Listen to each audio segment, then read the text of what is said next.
자, 거기 820페이지 펴놓으시고요. 그 다음에 제가 저번 주 토요일 날 종합반 설명회 해가지고 공인회계사 세무사 관심 있는 분들 설명회 있었는데 얘기했었죠, 한번. 근데 그거 못 오신 분들 혹시 그 중에 관심 있으시면은 저희 홈페이지 이렇게 학원 홈페이지 들어가시면 옆에 종합반 코너라고 이렇게 나와 있는데 거기 클릭하시면 동영상이 이렇게 볼 수 있도록 돼 있어요. 그래서 클릭하면 동영상이 나와요. 그래서 혹시 관심 있거나 그러면 한번 보시고요. 그 다음에 공인회계사 세무사 관련해서 공부하실 때 어떻게 공부해야 되는지 잘 모르겠으면 거기 앞부분에는 공인회계사 세무사 설명하고 있거든요. 어떻게 공부하는 거다. 과목은 이렇고 뭐 이런 얘기. 혹시 그런 거 궁금하시면 그 앞부분에 그런 건 얘기 나오니까 그거 한번 보세요. 그렇게 하시고 또 그거 말고도 궁금하시면은 거기 합격 수기도 있어요. 홈페이지에 합격 수기. 제 것도 있고. 그래서 거의 이제 10년 돼 가는데 그냥 뭐 일반적인 얘기 써놨어요. 그래서 아무튼 그런 합격 수기들을 많이 읽어보면 이 합격한 사람들의 공통점이 있어요. 그러니까 합격 수기를 읽는 건 언제 읽냐면 공부 안 될 때.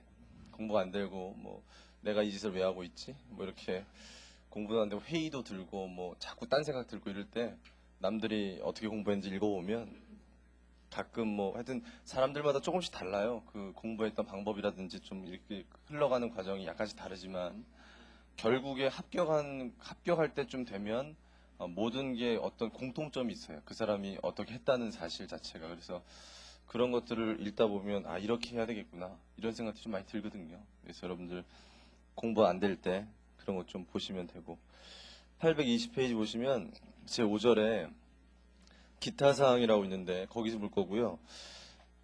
이제 리스에서 중요한 건 다 한 겁니다. 다 했기 때문에 이제 할 거 없는데 그 기타 사항에서는 시험에 나오는 게 뭐가 있냐면은 한 가지 있는데 거기 826페이지에 거기 판메우리스라고 나와요. 판메우리스 보셨어요? 걔가 좀 중요해요. 판메우리스가 중요하고 그 옆에다가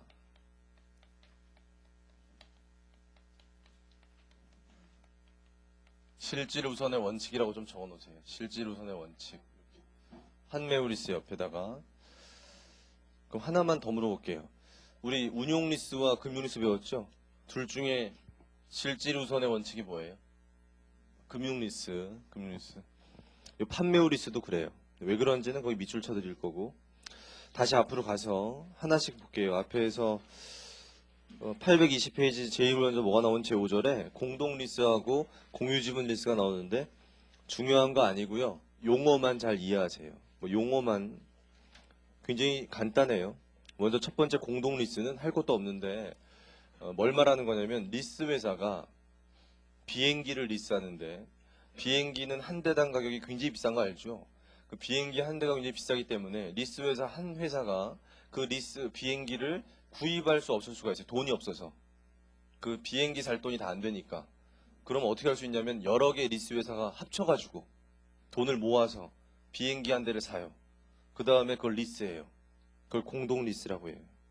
그럼 리스 회사들은 리스를 어떻게 받으면 되겠어요? 자기들이 투자한 금액씩 받으면 되겠죠. 이렇게. 무슨 얘기인지 알겠습니까? 공동 리스? 별게 아니라니까요. 그래서 시험에도 안 나오니까 이해만 하고 넘어가시고. 공유 지분 리스는 조금 중요해요. 공유 지분 리스. 그 용어는 좀 알아야 되는 공유 지분 리스. 그게 뭐냐면은 821페이지 예제 8번이 나오는데 잠깐 보세요. 그 예제 8번 보니까 기기장치가 얼마짜리예요? 1000만 원짜리인데 리스 이용자가 이걸 빌리고 싶은데 돈이 하나도 없는 게 아니라 그걸 잘 보니까 얼마는 있냐면 300만 원이 있어요. 1000만 원짜리를 쓰려고 하는데 300은 있어요. 300은 있으니까 리스 회사한테 뭐라고 하는 거냐면 야 300은 내가 낼게. 700만 네가 부담해서 사줘라. 빌려주라. 그럼 리스료 줄게. 이렇게 하는 거예요 지금. 그러면 하나 물어볼게요. 이 기계장치의 소유권 누구 겁니까? 이 1000만 원짜리 기계장치의 법적인 소유권은 누구 거예요? 잘 생각해서 그냥 합리적으로 생각하면 70%만큼은 리스 회사 거, 30%만큼은 우리 거, 리스 이용자 거. 그렇게 될 것 같죠? 왜냐면 부담을 3대 7로 했잖아요. 맞죠? 그렇게 해서 법적인 소유권을 30%만큼 우리 지분을 인정하는 리스를 뭐라고? 공유지분 리스라고 해요. 지분을 공유한다 그래가지고. 그래서 공유지분 리스가 되면 우리는 얼마만큼이 내 거예요? 30% 내 거예요. 그럼 30%만큼 내가 자산 잡아요. 70%는 리스 회사 거예요. 그렇게 하는 리스가 공유지분 리스예요. 아, 그런 거구나.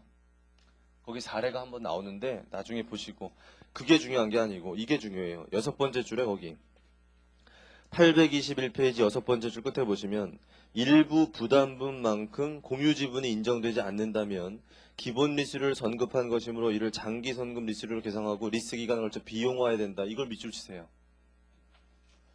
이게 시험에 잘 나와요. 말로 하는 걸로. 그러니까 우리가 300만 원 부담했는데 그거에 대한 소유권을 인정 안 해줘요. 리스 회사가 뭐라고 하는 거냐면, 야, 네가 낸 300만 원은 소유권과 관련 없다. 그냥 이 기계장치 소유권은 100%다 누구 거다? 리스 회사 거다.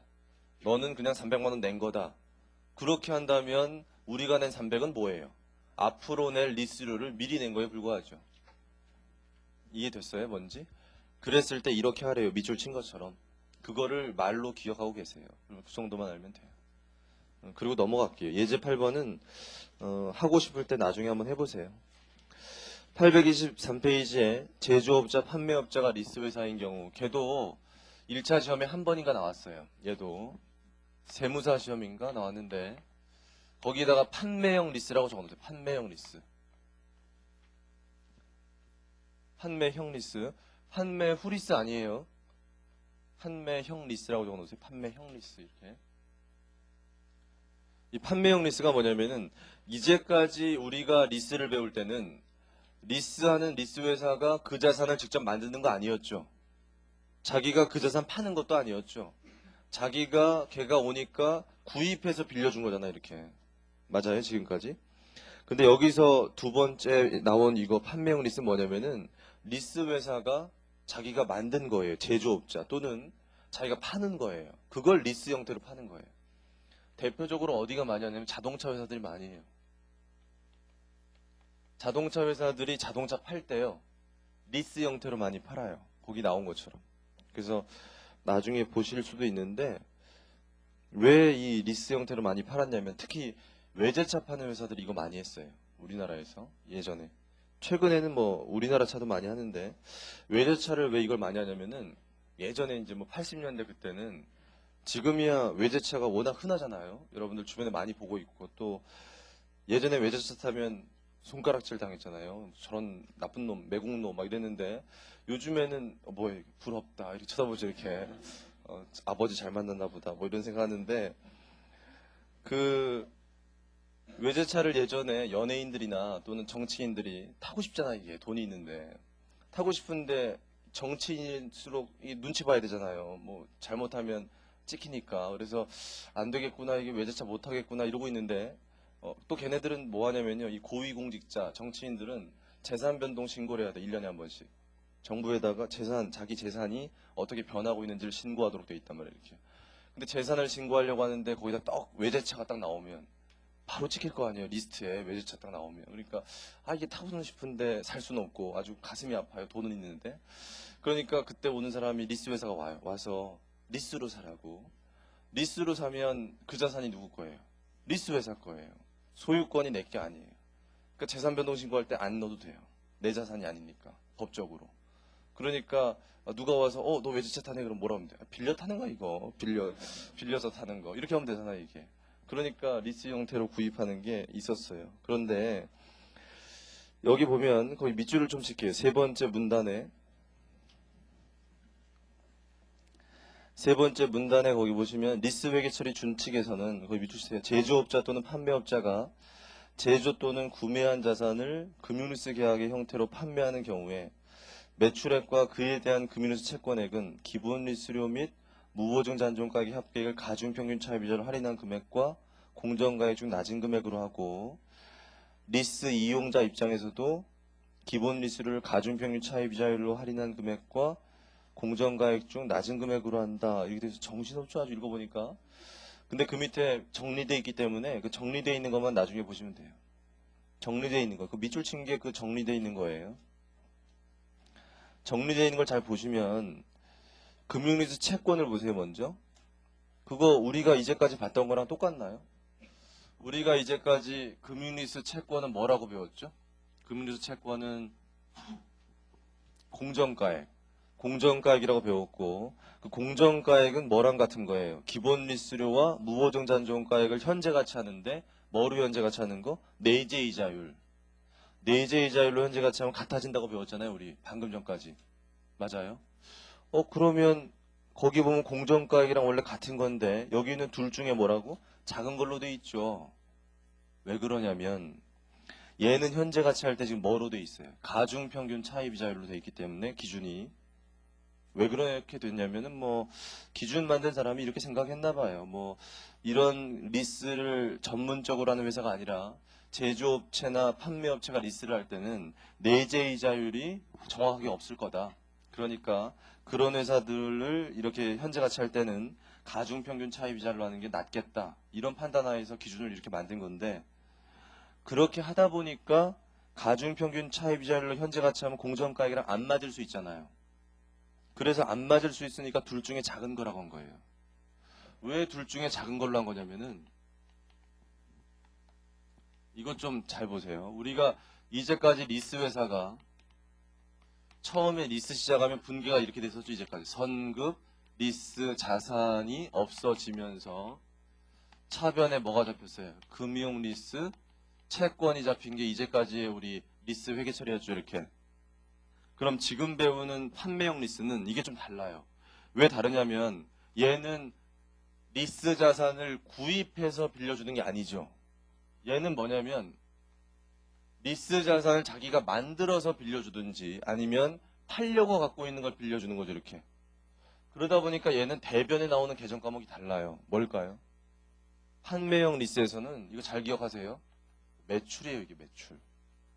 왜냐면 리스 형태로 파는 거기 때문에 이게 매출이 나와요. 거기 책에 있어요. 회계처리. 어디냐면은 825페이지 잠깐 보시면 825페이지 하단에 분계 나오니까 나중에 한번 보세요. 이게 매출이 나오는 거 이해하실 수 있겠어요? 얘가 파는 거라니까요. 파는 거니까 매출이 나온 매출. 그러다 보니까 이 수익이잖아요. 우리가 수익이 과대계상되는 건 막아야겠다 이런 얘기. 과대계상. 그러니까 아무리 기본 리스료에다 무보증 잔존가액의 현재 가치를 했다 하더라도 그게 뭐를 넘을 수는 없다? 공정가액을 넘을 수는 없다 이런 얘기예요. 왜냐하면 우리가 그 자동차 같은 걸 팔 때 현금으로 판다면 뭐로 얼마로 팔겠어요? 공정가액으로 팔 거 아니에요? 공정가액. 그럼 공정가액 정도가 매출액이 돼야지 공정가액을 넘을 수는 없다. 그러니까 둘 중에 어떤 금액? 작은 금액 이렇게 한 거예요. 기준을. 아니 만약에 내재 이자율로 할인한다면 그런 얘기 할 필요 있어요? 없어요? 없잖아요. 그게 어차피 공정가액이랑 같을 거니까. 응? 내재 이자율로 할인하면 같은 거잖아요. 두 개는. 할 필요 없는데 가중평균 차입 이자율로 할인한다고 하니까 이걸 뭔가 해줘야 되잖아요. 그래서 둘 중에 어떤 금액? 작은 금액 이렇게 한 거라니까요. 그리고 그 밑에 리스 부채는 원래 그렇잖아요. 리스 부채는 원래 그렇게 배웠잖아요. 우리. 맞죠? 똑같은 거예요. 그러니까. 리스 이용자 입장에서 똑같은 거고 리스 회사 입장에서만 조심하시면 돼요. 됐나요? 넘어가겠습니다. 그래서 예제 9번은 나중에 관심 있으면 해보세요. 826페이지 판매후 리스를 보시면 얘는 좀 중요하니까 예제도 할게요. 판매후 리스 거기 밑줄 칠 거는요. 두 번째 문단의 두 번째 줄부터 신규 자산인 경우에는 거기서부터 끝까지 밑줄 치고요. 그 세 번째 문단은 두 줄만 밑줄 쳐요. 두 줄. 읽어보시면서.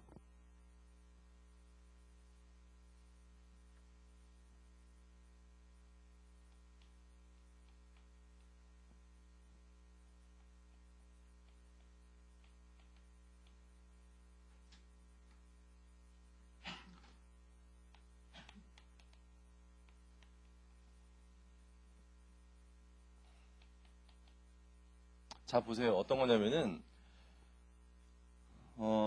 이 제조기업이 기계장치가 있어요. 기계장치가 있는데 얘가 당장 돈이 필요해요. 돈이 필요하니까 차입을 해야겠어요. 그럼 차입을 하려고 할 때 은행에 가보면 은행은 돈 빌려주면서요. 뭐를 요구해요? 담보 제공해라. 보통 이러죠, 담보. 그래서 얘가 기계장치를 담보로 제공하고 돈을 빌리고 싶었어요. 그럼 돈을 차입해야 될 거 아니에요. 그럼 돈 차입하고 나서 이제 뭘 갚는 거죠? 원금과 이자 갚는 거죠. 원금과 이자. 그렇게 하려고 했는데 은행이 안 빌려준대요. 은행이 돈 안 빌려준다. 이 기계장치 담보 잡고 돈 안 빌려준대요. 그러니까 당장 돈이 필요한데 돈이 안 생겨요. 근데 아는 리스 회사가 있었어요. 그래서 리스 회사가 있어서 여기에서 돈을 한번 빌려볼까? 고민을 하다가 만든 게 지금 나오는 판매우 리스예요. 잘 보세요. 머리 좋은 사람이 만든 거예요. 얘가 고민하다 어떻게 했냐면 요 기계장치를 얘한테 팔자 일단. 매매 계약을 체결해 일단 매매 계약. 매매 계약을 체결하면은 이 기계장치가 누구게 되는 거예요. 리스 회사께 돼요 일단. 그리고 뭘 받아요? 돈 받아요. 돈이 들어오죠. 그런 다음에 기계장치를 넘기려고 판 게 아니거든요. 계속 얘가 쓸 거예요. 다시 무슨 계약 체결하면 돼?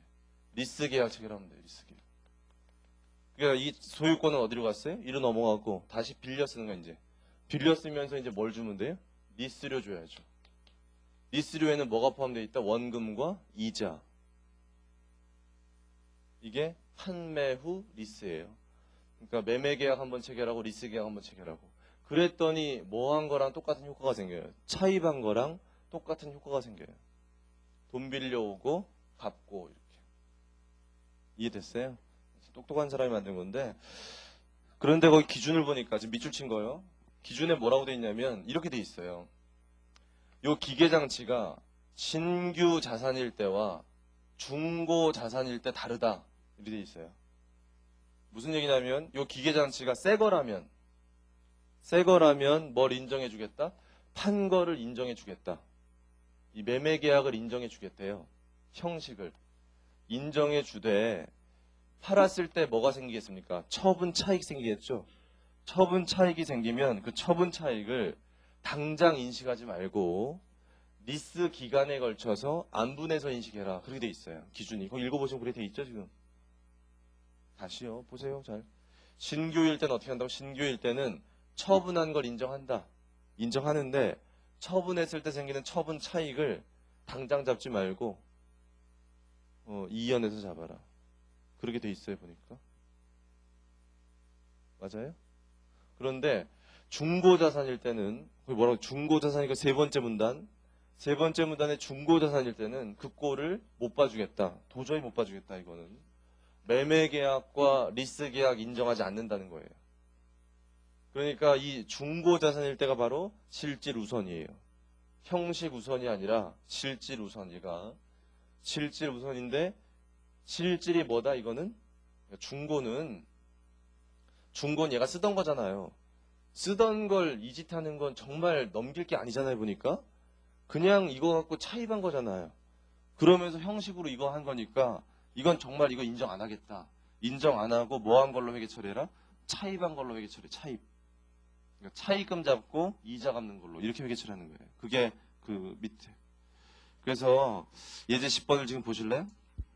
예제 10번을 잠깐 보시면 A사는 기계장치를 2001년 초에 이만큼에 매각하고 동기계장치에 다시 리스 계약 체결해서 판매 후 리스예요 지금. 리스 기간 3년이고요. 리스료 10만원씩 3번 주고 내재자율 10% 내용연수 5년 정액법 요구사항 보시면 첫 번째 리스 계약이 금융리스로 분류될 때 운용리스로 분류될 때 회계 처리해봐라. 리스 물건은 신규로 구입한 자산이라고 해라. 그럼 요구사항 1번은 처분한 거 인정돼야 한대요. 인정되겠죠. 리스한 거 인정되겠죠. 그게 신규일 때예요. 다음 페이지 요구사항 2번 중고자산일 때 해봐라. 그때는 다 뭐예요? 차입을 해야 돼. 차입. 이거는 이제 처분한 거 인정되는데 차입. 보세요 지금. 해답 보시면서 설명드릴게요. 신규일 때 보시면 금융이든 운용이든 지금 누구 입장의 회계 처리? 지금 거의 누구 입장의 회계 처리? 리스 이용자만 나온 거예요. 리스 회사 안 나온 거예요 거기. 리스 이용자만 나온 거예요. 리스 이용자 회계 처리인데 지금 리스 이용자는 일단 2001년 초에 무슨 회계 처리 먼저 해줘야 돼요? 처분한 회계 처리. 팔았잖아요. 처분한 회계처리 인정하는 거야, 안 하는 거예요? 인정하잖아요. 신규일 때는. 인정하니까 뭐가 생기냐면은 처분 차익이 생겨요. 그 처분 차익을 당장 인식하지 말고 앞에 무슨 자 붙어서 이거 2연 시켰다가 나중에 리스 기간에 걸쳐 잡아라 이런 얘기고. 자, 그 밑에 처분한 거 밑에 운용 리스일 때는 우리가 다시 자산 잡을 필요 있어요, 없어요? 운용 리스는 누가 자산 잡는 거죠? 리스 회사. 그럼 우리가 자산 잡는 거 아니죠, 이제? 그럼 회계처리 없잖아요, 거기. 그런데 금융 리스로 분류되면 누가 자산 잡는 거예요? 리스 이용자가. 다시 자산 잡아야 돼, 자기가. 이해했습니까, 지금? 여기 지금 누구 입장에서만 있다고요, 지금? 리스 이용자. 리스 회사는 없어요. 그런 다음에 2001년 말에 리스료 주고받죠? 리스료 주고받을 때 잘 봐. 운용 리스는 제가 얘기했죠. 거기 10만 원에 뭐가 포함되어 있다면 원금과 이자가 포함되어 있지만 얘는 구분하지 않는다 그랬잖아요. 왜냐하면 리스 부채가 안 잡혀 있잖아요. 맞죠? 그런데 금융 리스는 원금과 이자를 구분해야죠. 그래서 리스 부채 없애고 이자 비용 잡고. 이해되세요? 자, 감가상각인데 운용 리스일 땐 감가상각 얘가 해요, 안 해요? 안 하죠. 누가 할 건데? 리스 회사가 할 거기 때문에 얘가 안 하죠. 반면에 금융 리스일 땐 누가 해야 돼? 리스 이용자가 하죠. 몇 년 동안? 얘가 지금 몇 년이에요? 이게 5년 동안 해야 돼? 3년 동안 해야 돼? 다 보지 말고요. 5년 동안 해요? 3년 동안 해요? 몇 년? 5년 동안 해야 돼요. 왜냐하면 무슨 조건이니까? 소유권 이전 조건이라고 써 있잖아요. 그 요구사항에. 그러니까 이거 풀면서 좀 연습이 되죠. 복수도 되고. 그렇게 하시고 어떤 붕괴가 하나 떠들어가요, 거기. 이연됐던 처분 차익을 잡아야죠. 3년 동안. 거기 오타 하나 있어요. 운용 리스일 때 보시면 차변에 이연 유형자산 처분 차익이라고 바꾸세요. 그렇게 하시고 중고일 때 보세요, 밑에. 자, 중고일 때 되게 쉬워요. 중고일 때는 운용이든 금융이든 처분한 걸 인정해요, 안 해요? 인정 안 해요. 처분한 회계처리 못해요. 못하고 우리는 얼마를 받아왔죠? 돈을 현금을 248, 685 받아왔죠, 지금. 그걸 뭐 한 걸로 본다? 차입한 걸로 봐요. 그러니까 대변에 장기차입금이에요. 장기차입 부채. 그래서 거기 리스 부채라고 쓴 거는 여러분 이해 돕기 위해서 그런 거고 원래는 장기차입금, 장기차입 부채 이렇게 써야 돼요. 그 다음에 그 밑에 2000X1년 말에 리스료 주고받는 거는 원금과 이자 구분해서 회계 처리하면 되고요. 감가상각 누가 할까요? 감가상각? 얘는 감가상각 누가 하냐면은 당연히 얘가 해요. 당연히 얘는. 둘 다. 왜냐하면 기계장치 판 걸로 봐요, 안 봐요? 안 본다니까요. 계속 얘가 갖고 있는 거예요. 처분의 회계처리 인정하지 않는 거기 때문에 그냥 얘가 갖고 있는 기계장치 감가상각 그대로 하는 거예요. 이해하실 수 있겠습니까? 그래서 요 정도 예제까지 이해하시면 충분할 것 같고 넘어갈게요. 828페이지 밑줄 하나 쳐드릴게요. 거기 위에서부터 8번째 줄 정도 거기 그러나라고 되어 있는데 리스 회계 처리 준칙은 판매 후 리스 거래가 운용 리스에 해당하고 리스료 및 판매 가격이 공정가에 근거해서 결정된 경우에는 리스 자산에 대한 효익과 위험이 이전됐다고 볼 수 있기 때문에 처분 차손익을 발생 시점에서 인식할 수 있도록 규정하고 있다. 그다음 밑줄 쳐놓으시고 인식할 수 있도록 되어 있기 때문에 선택 규정이라고 이렇게 표시만 해놓으세요.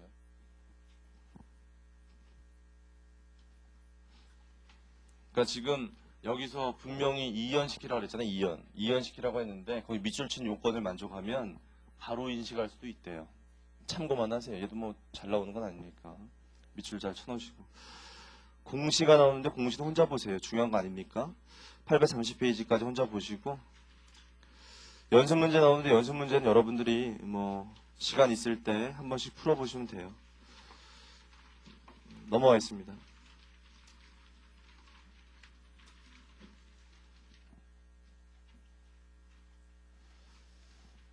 우리 리스는 복습하실 때 일단 리스는 시험 문제 나올 때요. 말로 하는 문제와 계산 문제가 반반이에요. 반반.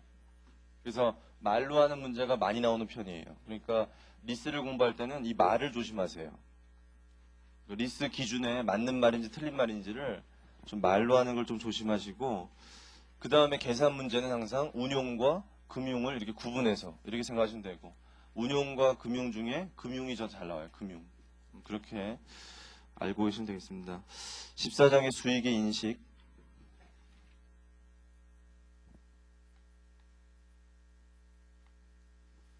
거기 수익의 인식 849페이지, 848페이지 보시면 먼저 거기 수익의 인식 기준 2번을 보세요. 바로 2번. 수익 인식 기준을 풀어서 얘기하면 수익 인식 기준. 이거 풀어서 말하면 뭐예요? 수익을 장부에 기록하는 기준이죠. 기록하는 기준. 근데 이제 여러분 공부 이미 했으니까 잘 생각해보세요. 이 수익 인식 기준이 우리가 이제 중요하게 공부하는 게 왜 그런 거냐면, 이 수익과 비용이라는 게 둘 다 어느 한순간에 확 발생하는 게 아니에요. 이미 이제 알겠지만 어느 기업이든 수익과 비용은요 계속 발생, 계속. 여러분 눈에 잘 안 보이지만 그게 계속 발생하고 있다고 얘기해요. 이게 계속 흐름으로 발생하는 거기 때문에 도대체 이 수익을 어느 시점에 장부에 기록해 줄 거냐, 이게 이제 중요한 거예요. 현대자동차가 자동차를 한 대 만들어서 팔기까지는 원재료를 구입해서 조립해가지고 이렇게 쭉 가잖아요. 그러니까 원재료를 구입해가지고 그 생산을 진행해서 자동차가 완성돼야 되고, 그 자동차를 판매해야 되고, 자동차 판매한 대금을 회수해야 되고, 이런 활동하는 거 아니에요. 이런 활동이 계속 일어나잖아요. 이렇게 흐름으로. 그러면 결과적으로 요때부터 요때까지가 한 사이클이고요. 사이클. 결국 이런 과정이 자동차 팔아서 돈 벌려고 하는 거 아니에요. 그런데 자동차 팔아서 돈 번다는 것이 이런 과정이 다 있어야 되는 거지, 판매라는 것만 있을 수 없잖아요. 만들어야 파는 거고. 무슨 말인지 알겠습니까? 그러니까 수익과 비용이라는 건 전 과정을 통해서 발생한다는 걸 잊어버리면 안 돼요. 전 과정을 통해서 수익이 발생하니까 수익을 창출하는데, 우리가 앞에서 배웠던 게 그럼 이 수익이 언제 발생하느냐, 이걸 배웠는데 전 과정이에요. 전 과정을 통해서 발생하는데 그거를 우리는 뭐 하는 거예요? 언제 인식할 거냐가 우리의 문제예요. 인식의 문제. 여기 수익 인식이라고 되어 있잖아요. 언제 인식할 거냐는 언제 기록할 거냐예요. 도대체 이거를 진행될 때 기록할 거냐, 아니면 완성됐을 때 기록할 거냐, 수익을. 아니 판매했을 때 기록할 거냐, 돈 받았을 때 기록할 거냐, 뭐 이런 얘기죠. 근데 이 인식하는 거의 문제에서는 두 가지가 있어요. 크게 현금주의에 따라서 인식하는 게 있고요, 발생주의에 따라서 인식하는 게 있다. 이게 다 배운 거죠? 복습하는 거예요. 그래서 현금주의를 따른다면 수익은 언제 기록해야 돼요? 현금 받았을 때. 비용은요? 현금 나갔을 때예요. 이제 복시보기 배웠으면 수익은 현금이 들어오는 거죠. 비용은 현금이 나가는 거예요. 그러니까 수익은 현금이 들어올 때, 비용은 현금이 나갈 때, 그게 현금주의인데, 현금주의에 따라 기록을 하면 결국 단기 순이익은 뭐가 되는 거죠? 현금 잔액이 되는 거죠. 만약에 현금주의에 따라 우리가 손익계산서 만들면 그거는 결국 현금이 되는 거예요. 남은 현금이. 현금 들어왔을 때 수익, 현금 나갔을 때 비용. 그러니까 바로 그게 여러분이 나중에 배우게 될 현금 흐름표죠. 그게. 현금 흐름표가 바로 현금의 흐름만 보는 거니까. 그게 현금주의고. 우리는 뭐예요? 발생주의, 발생주의. 수익과 비용 인식할 때 발생주의. 그래서 발생주의를 채택하는 이유가 뭐예요? 이유는 발생주의가 현금주의에 비해서 경영성과를 측정하는데 더 우월하기 때문에 그래요. 경영성과 측정. 근데 우리가 결국 수익과 비용을 발생주의에 따라, 수익과 비용을 발생주의에 따라 인식하는데, 수익과 비용을 인식해서 결국 만들려는 재무제표가 손익계산서 아니에요, 우리가? 손익계산서가 보여주는 게 뭐예요? 경영성과. 경영성과를 측정하는데 이게 더 좋다고요. 발생주의가. 근데 발생주의에 따라서 하는데 수익은 어떻게 할 거고 비용은 어떻게 할 거냐, 이렇게 나뉘잖아요. 근데 수익을 발생주의에 따라서 하려니까 발생할 때마다 잡아야 되는데 이게 현실적으로 힘들죠. 발생할 때마다 잡는 게. 그러니까 좀 현실적인 판단 기준이 필요한데 그때 만든 게 실현주의다. 그래서 실현주의라는 거 여기 나오죠. 밑줄 칠까요, 거기? 848페이지 2번의 수익인식 기준의 몇째 줄이냐면 위에서부터 9번째 줄.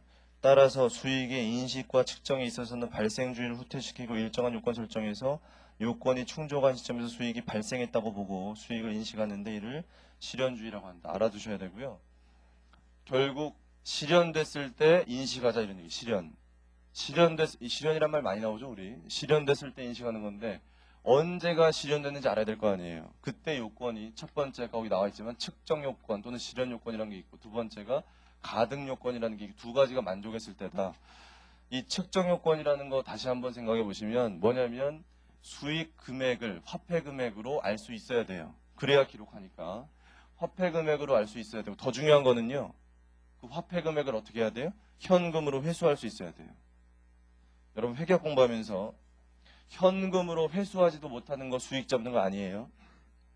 회사가 그거를 현금으로 회수할 수도 없는데 수익 잡지 마세요.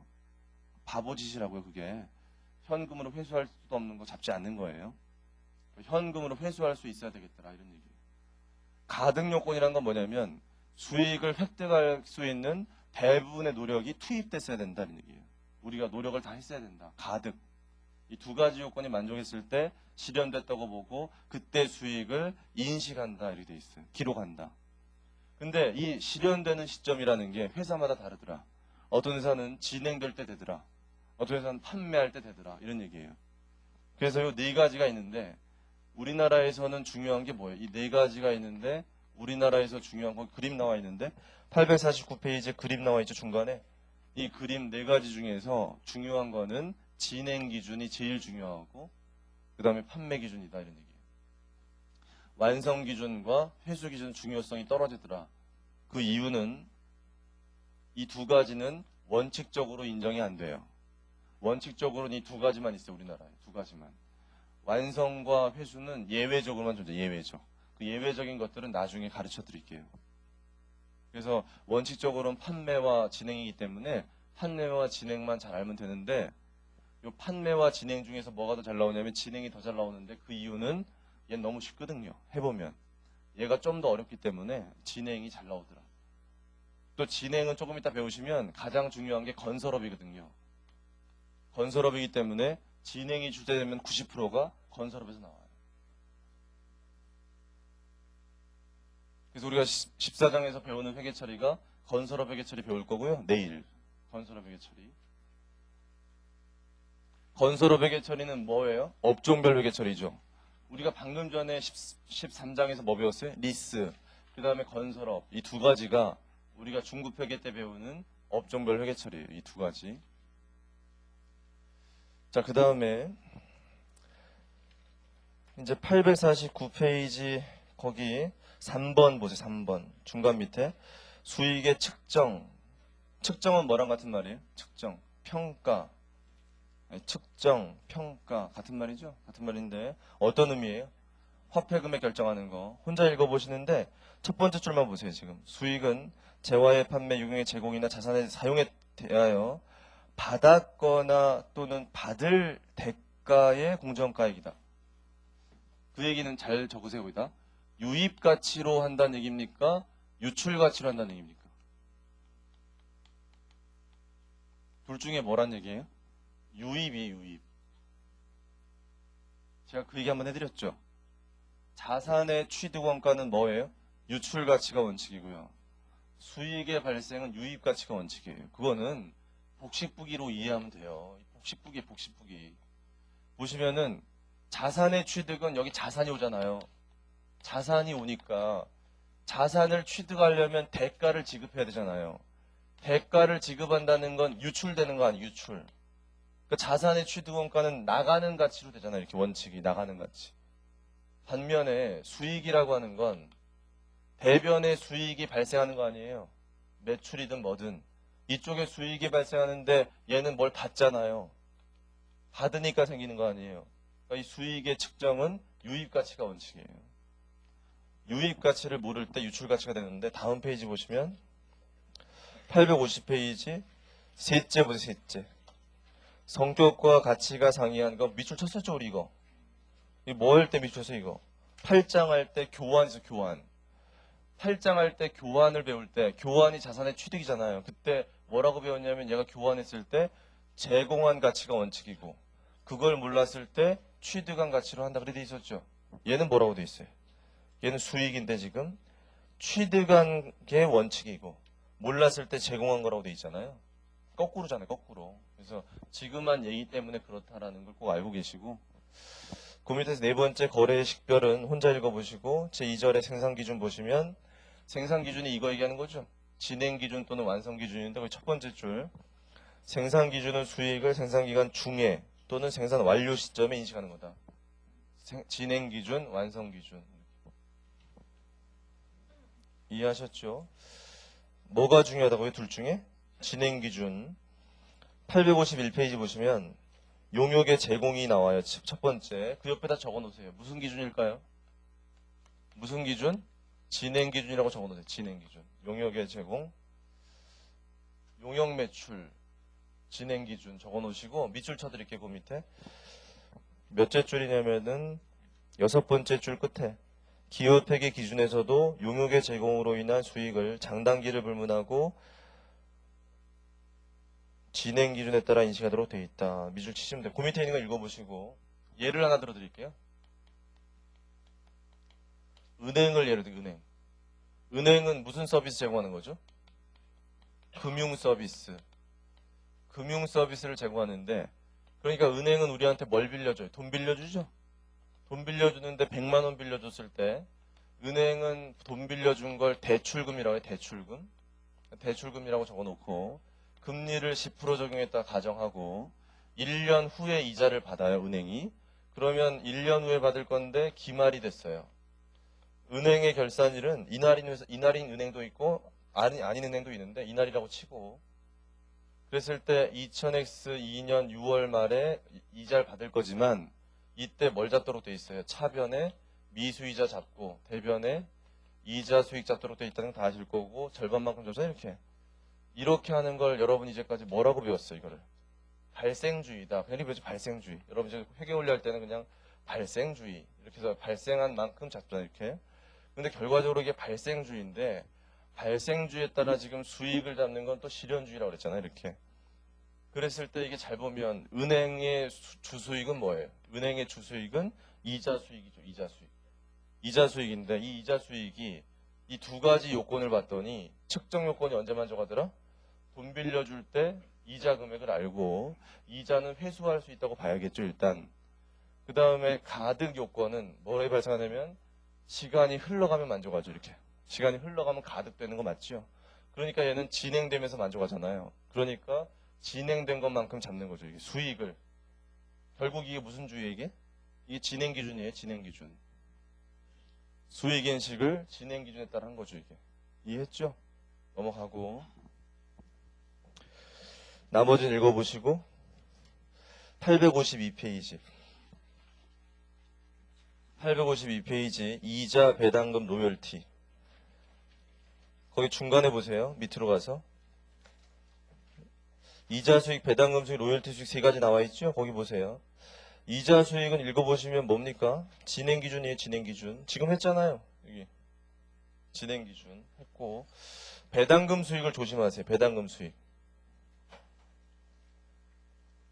배당금 수익은 말로 하는 문제로 나올 수 있어요. 어떻게 나올 수 있냐면 배당금 수익은 현금을 수취한 시점에서 인식한다. 맞아요? 틀려요? 그럼 틀려요. 아니 거기 뭐라고 돼 있어요 지금?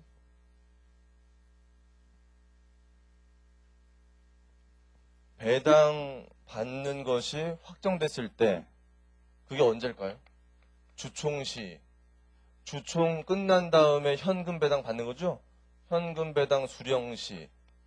근데 여러분 이제까지 잘 보세요. 이 분개를 해드리면은 원래는 이렇게 해야 돼요.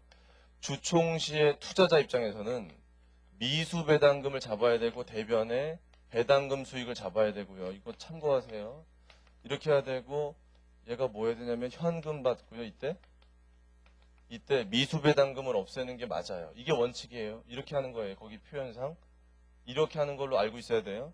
주총 때 수익 인식하는 거고 이때는 현금만 받아오는 건데 여러분 이제까지 공부할 때 그렇게 안 했죠. 현금 배당 받을 때 그냥 뭐 잡았어요? 배당금 수익 잡았죠. 그렇게 해도 별 문제 없는 이유가 주총과 현금 배당 수령하는 게 같은 회계연도에 있잖아요. 그 회계연도에 주총하고 그 회계연도에 현금 배당 주잖아요. 이렇게 해서 없애나 그냥 배당금 수익 잡나 그 회계연도에 뭐 잡히는 건 똑같아요. 배당금 수익 잡히는 건 똑같기 때문에 큰 문제가 아니에요. 회계 처리할 땐 별 문제 아니고 그러니까 이렇게 안 해도 돼요. 실무적으로 다 현금 받을 때 해도 돼요. 그래도 틀린 거 아니라니까요. 같은 회계연도니까. 그런데 말로 하는 문제 나왔을 때는 이렇게 표현해야 맞는 거지 현금 배당 받았을 때 잡는다 그러면 틀린 거예요. 무슨 말인지 알겠습니까? 잘 넘어갈게요.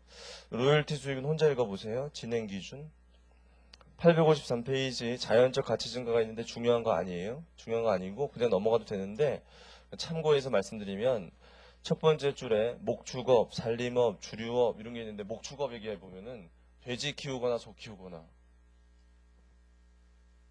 이 목축업 하는 게 굉장히 힘들다는 거 요즘에 알죠, 여러분들? 닭 키우던 닭 조류 키우던 사람들이 완전히 죽겠잖아요, 요즘에. 그래서 제 아는 선배가 돼지 키우는데요. 이 돼지 키우는 것도 되게 힘든 거예요. 제가 돼지 키우는 얘기 한번 해드렸나요? 돼지 키우는데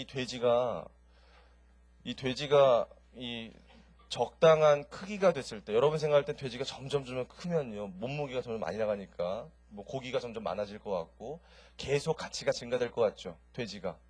그런데 절대로 안 그렇고요. 돼지가 이게 적당한 크기가 됐을 때가 가장 맛있대요. 육질이 돼지 고기 맛이 이게 점점 더 찌면요 오히려 가치가 떨어지는 거예요. 그러니까 적당할 때 빨리 팔아야 돼. 딱 그만큼 컸을 때. 굉장히 그것도 기술이죠. 그러니까 딱 그만큼 키워서. 근데 이 돼지 키우는데 뭐가 많이 들어가냐면 사료값이 많이 들어가요. 돼지 먹이는 값이 꽤 많이 들어가는데 이게 돼지가 뭐 발생하면 이게 큰일이에요. 콜레라 알죠? 돼지 콜레라. 이게 발생하니까 우리나라에 자주 발생해서 최근에 이 돼지 콜레라가 한번 발생하면 그 발생한 지역 근경에 모든 농가의 돼지 이동이 금지가 돼요. 그냥 거기 있어야 돼요. 그 방역할 때까지 다 끝날 때까지. 그러니까 이게 돼지를 키우는데 한번 콜레라 발생하면 그냥 있어야 돼요. 그냥 있고 또 우리나라에 콜레라가 한번 발생하면요 수출이 안 돼요. 한국산 돼지는 안 사요 외국에서. 아니 그냥 그 지역이 아니라 하더라도 그냥 안 사요 다. 제주도권 사든지 바다 건너 있으니까 그렇게 하지 국내 내륙에 있는 건 안 사요 절대로. 그러니까 수출길이 막히고. 그러니까 딱뭐 정지되는데 답답한 거는 돼지를 안 먹일 수 없잖아요. 그 정지됐을 때 걔가 죽을 건데. 안 먹일 수 없으니까 계속 먹여야 되니까 뭐는 계속 들어가요. 사료값은 드는데 걔가 점점 클 거 아닙니까 이렇게 크는 걸 바라보는 심정이 어떻겠어요. 답답하잖아요 이게 팔아야 되는데 더 크면 값이 떨어진다니까요 오히려. 근데 팔 수가 없잖아요 지금 이동이 금지됐으니까. 무슨 말인지 알겠어요? 돈은 돈대로 들어가고 가치는 떨어지고 환장하는 거예요 사람이. 아무튼 그런데 이 목축업 하는 회사들이 무슨 기준으로 수익 인식할 거냐 뭐 그 얘기인데 진행 기준일 거냐, 완성 기준일 거냐, 판매냐, 회수냐, 뭐 그런 얘기 좀 써 있는데요. 여러분이 생각할 때 이게 키우면서 점점 가치가 증가하니까 이 가득되는 게 키우면서 가득되는 것 같고 이 돼지나 소의 값이 명확하다면, 이 키워서 얼마 받을 수 있다는 게 명확하다면 측정 기준도 많이 만족하는 것 같으니까 진행 기준 쓰자라는 말을 꺼낼 수도 있지만 여러분이 이미 생각해서 알겠지만 이게 만족하기 참 힘들죠. 돼지값이나 소값이라는 게 이게 명확하진 않잖아요. 어떻게 될지 모르겠죠. 미래가 불확실하고.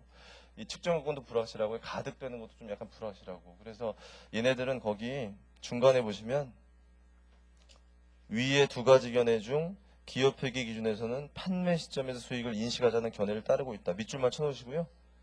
목축업은 판매 기준해요. 현재. 그래서 참고만 하시고 예제 1번은요. 안 하셔도 되는데 다음 페이지 보시면 진행 기준과 판매 기준 둘 다 되어 있는데 여러분들은 판매 기준만 잘 하시면 되는 거예요. 넘어가겠습니다. 그래서 제가 돼지 개정 과목은 얘기해 드렸죠. 돼지 개정 과목. 새끼 돼지는 태어나면 제공품, 키우면 제품, 판매되면 매출원가. 어미 돼지는 유형자산, 새끼 낳는 기계장치. 그래서 취득했을 때는 유형자산으로 취득원가 잡고 내용연수에 걸쳐서 감가상각해야 되고 어미돼지 내용연수는요 세법상 5년이고요 실제 키워오면 2년이래 2년. 2년 새끼 나면서 더 이상 못 낳기 때문에 그냥 팔아야 돼요. 그래서 아무튼 그렇고 그 어미돼지도 잘 사와야 돼요. 그 어미돼지 종자가 있어, 종자. 좋은 종자를 사와야 새끼가 또 맛있어요. 그래서 좋은 종자. 그래서 영국이 좋냐 뭐 그런 얘기 하여튼 그렇고 거기 네 번째 출추 산업 854페이지 네 번째 추출. 이 추출 산업이라는 게 이제 금 캐거나 뭐 은 캐거나 다이아몬드 뭐 이런 거예요. 거기 써 있는 것처럼.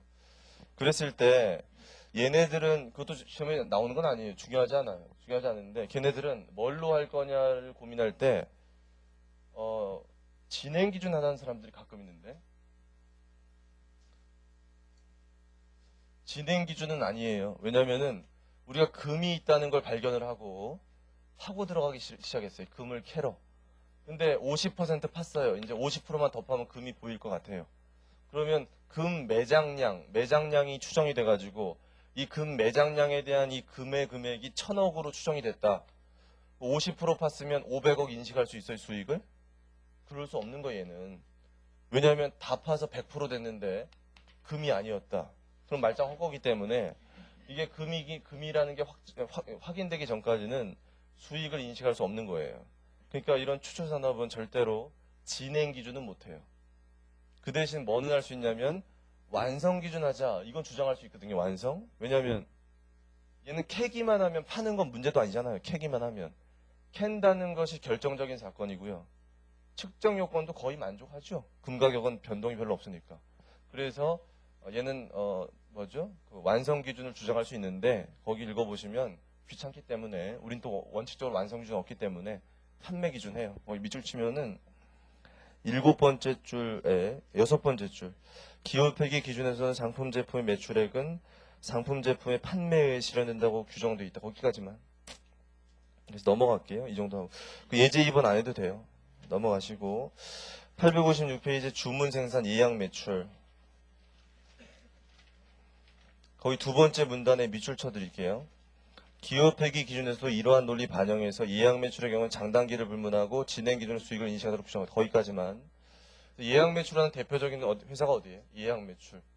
여러분이 알 수 있는 게 조선업. 배 만드는 회사. 배 만드는 회사가 예약 매출이라는 건 다 아실 거고. 이런 회사는 측정 요건이 언제 만족해요? 배 계약했을 때. 이거 배 계약했을 때. 그때 만족하고 가등 요건은 언제 만족해요? 만들어가면서 만족하기 때문에 진행 기준이구나. 이걸 알 수 있어요. 넘어가시고 건설용 공사 계약이 나오는데 제일 중요한 거죠. 제일 중요하기 때문에 절을 달리해서 자세히 할 거예요. 857페이지 보시면 5번째 줄에 기업회계 기준에서도 이러한 논리 반영해서 건설용 공사 계약은 장단기를 불문하고 진행 기준 적용한다. 밑줄만 쳐놓으시고 어디서부터 나오냐면은 확인시켜 드릴게요. 예습 좀 하세요. 중요하니까. 887페이지 제6절에 건설용 공사 계약 여기서부터가 제일 중요한 거예요. 우리 14장에서. 쭉 넘겨보시면 꽤 많아요. 몇 페이지까지 나오냐면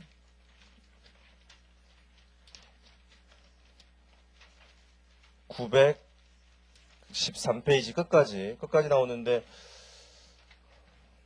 요게 14장에서 시험 문제가 나오면 거의 한 80%를 차지해요. 건설업이. 출제가 아주 많이 되기 때문에 잘해야 돼요. 아주. 예습 잘 하시고 857페이지로 다시 오세요. 857페이지 제3절에 판매 기준이라고 되어 있어요. 그럼 지금 우리가 어디까지 했어요? 진행 기준 하는 거 좀 봤죠 지금? 완성 기준은 현실적으로 없어요. 우리나라에 없다고 생각하시면 돼요. 예외적으로만 있고 판매 기준 잠깐 볼 거고요. 회수 기준 오늘 안 할 건데 오늘은 내일 할 건데 이거 중요하지 않고요. 요거만 이제 잘 보면 돼요. 판매 기준. 판매 기준 언제 수익 잡자고요? 팔았을 때인데 판매 기준에 따라 수익을 인식하는 대표적인 회사들이 어딜까요? 판매 기준에 따라 수익을 인식하는 대표적인 회사가 상기업과 제조기업이죠. 이 상기업과 제조기업들은 뭘 한다는 게 공통점입니까? 상기업과 제조기업은 얘는 뭘 파는 거죠? 얘는 상품. 얘는 뭘 팔죠? 제품. 둘 다 이것들을 판매한다는 게 공통점이에요. 판매. 근데 이런 회사 잘 보시면 이런 회사들은 측정 요건이 언제 만족할 것 같아요? 소비자한테 물건을 넘길 때 얼마인지가 나오죠. 소비자한테 물건 넘기잖아요. 이렇게. 넘길 때 나오고 가득된다. 대부분의 노력을 다했다라는 게 이 물건을 어디로 넘겼을 때? 소비자한테 인도했을 때. 보통 인도한다는 표현을 쓰는데 넘겼을 때 가득되잖아요. 일반적으로. 이 두 가지 요건이 언제 제일 잘 만족하더라? 인도했을 때. 인도했다는 걸 다른 말로 판매했을 때. 결국 이런 회사는 판매했을 때 수익을 인식하자. 이렇게 된 거예요. 그러니까 여러분이 보는 대부분의 회사가 언제 수익 인식해요? 판매했을 때. 거기 두 번째 문단에 보시면 기업회계 기준은 아래 요건이 다 충족했을 때 한다 그래서 동그라미 1번부터 다음 페이지 동그라미 5번까지 있는데 얘는 반드시 읽어봐야 돼요. 집에 가서 반드시 읽어보세요. 반드시 읽어보시면은요, 이게 이런 요건이라는 걸 좀 알 수 있어요. 그래서 그 5가지는 굉장히 중요하기 때문에 꼭 읽어보세요. 시험에 나올 수 있어요. 5가지. 넘어가시고 858페이지에 일반적인 경우라고 되어 있죠. 거기 보시면 첫 번째 외상 판매와 추가적인 비용. 얘는 혼자 읽어봐도 돼요. 혼자 읽어봐도 되는데 한 가지만 시험에 잘 나오는 거. 거기 셋째 보세요. 셋째. 그 시험에 출제가 된 거예요. 이미.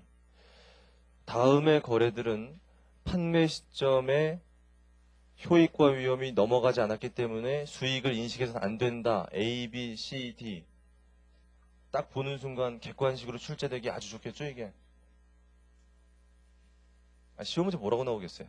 다음 중 판매 시점에서 수익을 인식할 수 있는 것은 이렇게 내고 거기 4가지 써놓으면 4가지 중에서 답이 아니잖아요. 나머지 한 가지 맞는 거 써놓으면 되잖아요. 그렇기 때문에 굉장히 잘 나와요. A, B, C, D 한번 보시면 A가 뭐라고 돼 있어요? 정상적인 품질 보증 범위를 초과해서 책임져야 될 때, 그럼 반대로 정상적인 품질 보증 범위 내면 어떻게 돼요? 그럼 판매 시점에 수익 인식할 수 있죠. 그러면 판매 시점에서 수익 인식하고 뭐 잡죠? 우리 앞에서? 판매 보증 충당 부채 이거 있었죠? 앞에서. 기억나세요? 10장 할 때 배웠잖아요. 그거예요, 이게. 그걸 초과할 때는 그럴 수 없다. 이런 얘기예요. 그 다음 두 번째 B번이 재판매에 의해서 결정될 때. 이게 이제 뭐랑 똑같은 거냐면 여러분 회계 원리할 때 이거 배워봤어요? 위탁 판매? 오늘도 나오는데 위탁 판매. 위탁 판매 들어봤죠? 위탁 판매가 누가 팔 때까지 수익이 아니에요. 수탁자가 팔아야 되잖아요. 그래야 돈 받잖아요, 우리가. 똑같은 거 아니에요, 이게. 나한테 사간 놈이 팔아야 내가 돈 받는 데잖아요. 재판매로 인해서. 그렇게 되면 우리가 걔한테 넘겼을 땐 수익 못 잡는 거죠. 이거랑 똑같다고 생각하시면 위탁 판매. 설치 조건부 판매. 설치가 다 돼야 가득되는 거예요, 가득. 설치가 끝나지 않았으면 못한다 이런 얘기예요. 이건 또 뭐랑 비슷한 거냐면 시용 판매랑 비슷하죠. 시용 판매. 시용 판매는 뭐가 있어야지만 판 거예요? 구매 의사 표시해야죠, 걔가. 그 전까지는 못 판 거잖아요, 우리가. 똑같이 설치를 다 해줘야 되면 설치가 다 끝나야 판 거지. 안 그렇다 이런 얘기예요, 이게.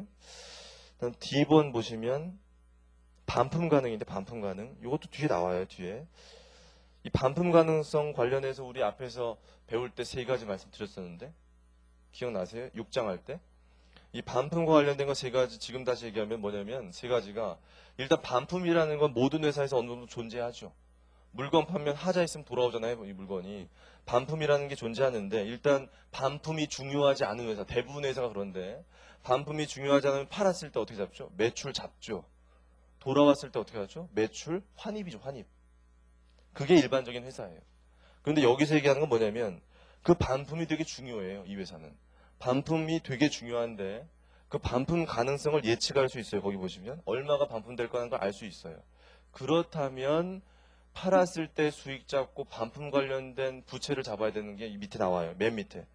가로 2번에 나오는데 그거 조금 이따 보시고 여기 나온 건 뭐냐면 반품이 중요한데 반품 가능성을 예측할 수가 없대요. 얼마가 반품 들어올지 지금 모르겠대요, 도대체. 예측 자체가 안 된대요. 그럼 언제까지 수익을 못 잡는다? 반품 기간이 종료되거나 반품이 더 이상 돌아오지 않는다는 게 확실시 될 때까지 수익을 인식할 수 없어요. 그 얘기거든요, 이 얘기가. 그 네 가지 시험에 나왔었으니까 잘 나중에 기억하시고, 가로 2번은 혼자 보시고, 2번의 조건부 판매 가로 1번 설치 및 검사 조건부 판매, 방금 전에 했던 거잖아요, 위에. 설치 및 검사 조건부 판매는 그 조건이 만족할 때까지는 수익 인식하지 못하잖아요. 그거 읽어보시면 되고, 가로 2번 보시면 반품 가능 판매인데, 이게 방금 전에 얘기한 거, 이게. 이 반품 가능 판매가, 방금 전에 세 가지. 다시 한번, 반품이 중요하지 않은 회사가 대부분의 회사예요. 반품이 중요하지 않으면 어떻게 한다고요? 팔았을 때 매출, 돌아오면 매출 환입. 매출 환입의 성격은 매출의 차감. 이해돼요? 그런데 여기서 얘기하는 건 뭐? 여기서 얘기하는 건 반품이 중요한 회사예요. 여기서 얘기하는 건 반품이 중요한 회사예요. 중요한. 반품이 중요한 회사는 물건을 팔았을 때 수익을 인식하려면 조건을 만족해야 돼, 거기. 첫 번째 줄 끝에 보시면 반품 가능 판매의 경우에 다음의 조건들이 모두 충족되는 시점에서 수익이 있어요. 다음 페이지 보니까 점점점점 나와 있는데 판매 가격이 확정되고 재판매 여부에 영향을 받지 않고 재판매에 대해서 사실상 책임지지 않고 반품 금액을 진료성에 추정할 수 있다. 다 이런 얘기. 다 이런 얘기인데 이런 것들이 만족한다면 그렇다면 팔았을 때 뭐 할 수 있다? 수익 인식할 수 있다. 그 대신 밑에 읽어보면 뭐 부채 잡아야 돼요. 그걸 이제 해볼 거고 그 바로 밑에 보세요. 바로 밑에 따라서 위의 조건들이 모두 충족되지 않는 반품 가능 판매의 경우는 밑줄 치세요. 인도 시점에서 수익을 인식할 수 없고 구매자가 재화의 인수를 공식적으로 수락한 시점 또는 재화가 인도된 후 반품 기간이 종료된 시점에서 수익을 인식하여야 된다. 거기까지. 그러니까 이 세 가지가 이제 정리가 되죠. 다시 한번 정리해 드릴게요. 첫 번째, 반품이 중요하지 않으면 팔았을 때 매출, 돌아오면 매출 환입 이러면 돼요. 반품이 중요하면 거기 요건을 만족해야 돼. 요건을 만족해야 팔았을 때 수익. 그 대신 밑에 있는 뭐 잡아야 되건 이제 조금 이따 보고. 반면에 그것들이 만족하지 않는다. 그 조건이 만족하지 않는다. 이 반품이 얼마나 돌아올지 모르겠다. 불확실하다. 그러면 반품 기간이 끝날 때까지 수익을 인식할 수 없어요. 자, 그 밑에 보시면 예제 3번이 사례가 나오는데 이거 하면 굉장히 짜증나기 때문에 이건 내일 해드리고요. 위탁 판매를 봐드릴게요. 그거 집에 가서 한번 읽어보시고 오세요. 예제 3번은. 위탁 판매 쉬우니까 두 번째 줄에 기업회계 기준에서는 위탁 판매의 경우 수익은 수탁자가 판매할 때 인식하도록 되어 있다. 그 밑에 줄에 따라서 위탁자 입장에서 결산일까지 판매되지 않은 적성부분 창고에 따라서 뭐라고? 기말 재고에 포함시켰는데 그래서 이거 6장 할 때 이걸 뭐라고 불렀죠? 6장 할 때? 타처 보관 재고다. 다른 곳에 보관되고 있는 우리 재고다. 이런 얘기 해드렸어요 그때. 다음 페이지 4례 보시면요. 862페이지 위탁 판매 사례가 나오는데 되게 쉬워요. 뭐 회계 올릴 때도 다 나오는 거기 때문에 여러분들 보세요. 거기 1월 1일 날 기초가 얼마 있대요? 기초가 100개 있대요. 그 다음에 3월 7일 날 얼마 사왔대요? 600개 사왔대요. 그러니까 몇 개가 됐어요? 금액은 70만 원이고 개수는 700개. 그랬을 때 그 옆에 보니까 뭐가 나오냐면 8월 20일 날 물건 팔았대요.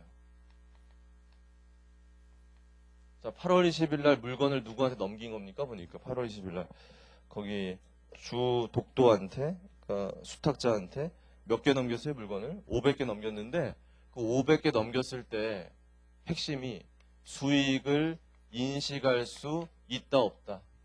없다를 알면 돼요. 없다. 언제까지 기다려야 되냐면 독도가 팔 때까지. 독도가 파는 날이 이날이에요. 이날까지 이렇게 기다리는 거예요. 이날 수익 인식 못한다. 그런데 이때 보니까 뭐가 있었냐면은 적송운임, 독도까지 보내는 운반비가 이만큼 발생했죠, 여기. 그랬을 때 운반비를 어떻게 처리하느냐가 예전이랑 좀 달라졌기 때문에 주의하세요.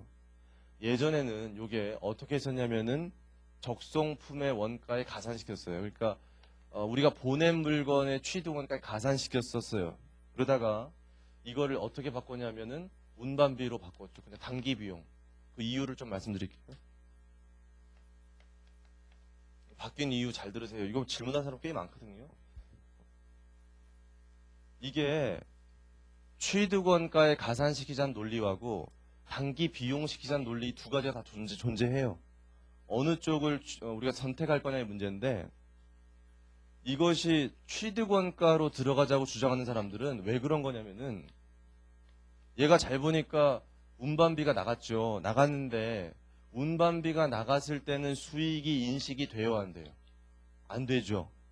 이때 수익이 인식 안 되고요. 누가 팔 때까지? 수탁자가 팔 때까지 수익을 못 잡고 있어요. 그런데 그 운반비를 지금 비용 처리하려니까 그 수익과 어때요? 대응이 안 되죠. 대응이 안 되니까 이 운반비는 잠깐 그 자산의 취득원가에 가산시켰다가 그 물건이 나중에 팔리면 그때 뭐가 되겠어요?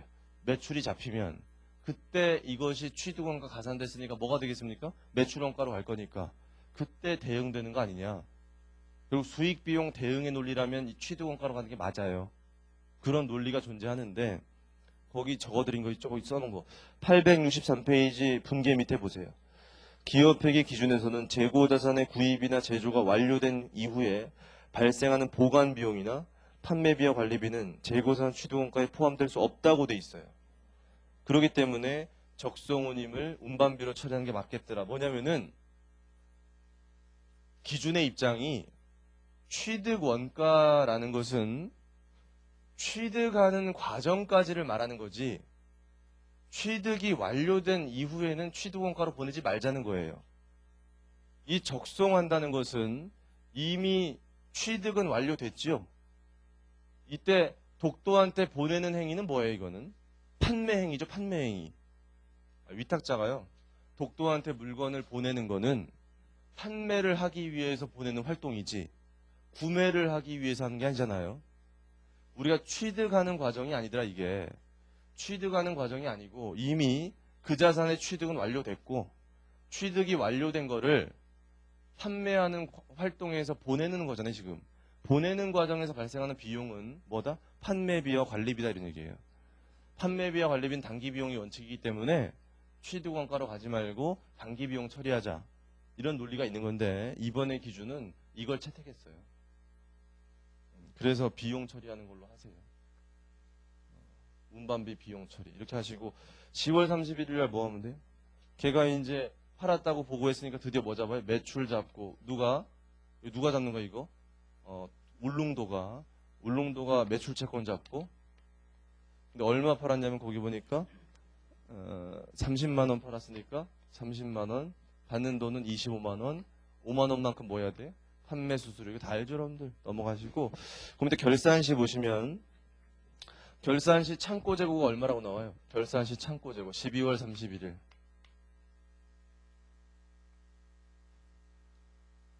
얼마라고 나와요? 여기? 20만 원? 20만 원이라는 게 맞다는 걸 어떻게 확인할 수 있냐면은 얘가 지금 몇 개가 있으면 700개 있었는데 여기 몇 개 보냈어요? 500개 보냈으니까 몇 개 남았어요? 200개 남았는데 200개니까 얼마예요? 20만 원 맞죠 거기? 그런 건데 그러면 울릉도 입장에서 뭐 하는 거냐? 매출원가 잡아요. 다음 페이지에 분계 나와 있는데 매출원가 잡는데 기말에 기초재고가 얼마였냐면 10만 원이었고요. 단기 매입이 얼마냐면 60만 원이었고요. 그럼 70만 원 맞는데 이랬을 때 뭘 빼야 매출원가 나오는 거죠?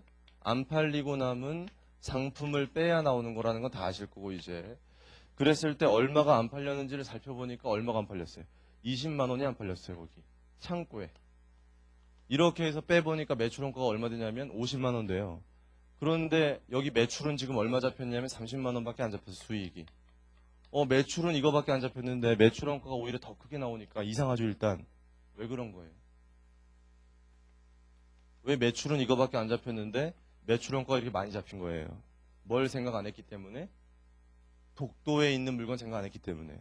우리 창고엔 이만큼밖에 없지만 누구 창고에 또 있어요? 독도 창고에 있죠. 몇 개가 있을 거냐면 500개 보냈는데 200개 팔렸다고 했으니까 몇 개가 있어야 돼 원래? 300개. 그러니까 기말에 연락을 해봐야 돼요. 야, 몇 개 남았냐? 연락해보니까 거기 보세요. 연락해보니까 몇 개를 더 팔았대요. 아니, 독도가 팔았는데 연락하지 못한 게 몇 개가 더 팔렸대? 결산할 때. 200개가 더 팔렸대요. 매출 얼마? 36만 원 더 팔았대요. 그럼 기록해야죠. 그때 팔았으니까. 그럼 매출 채권 36만 원이 아니라 30만 원. 6만 원만큼 뭐예요? 판매, 수수료고 책에 있는 게 저리 보시고. 그럼 매출이 늘어나니까 좋은데 한 가지 더 뭐 확인해야 돼. 그래도 몇 개가 안 팔렸어요. 그래도 100개가 안 팔렸죠. 100개. 100개가 어디 있는 거죠? 독도한테 있지만 누구 물건으로 봐야 돼요? 울릉도 물건으로 봐야 되기 때문에 상품을 잡아줘야 되고 매출 원가 줄이 이게 되게 중요하죠. 이게.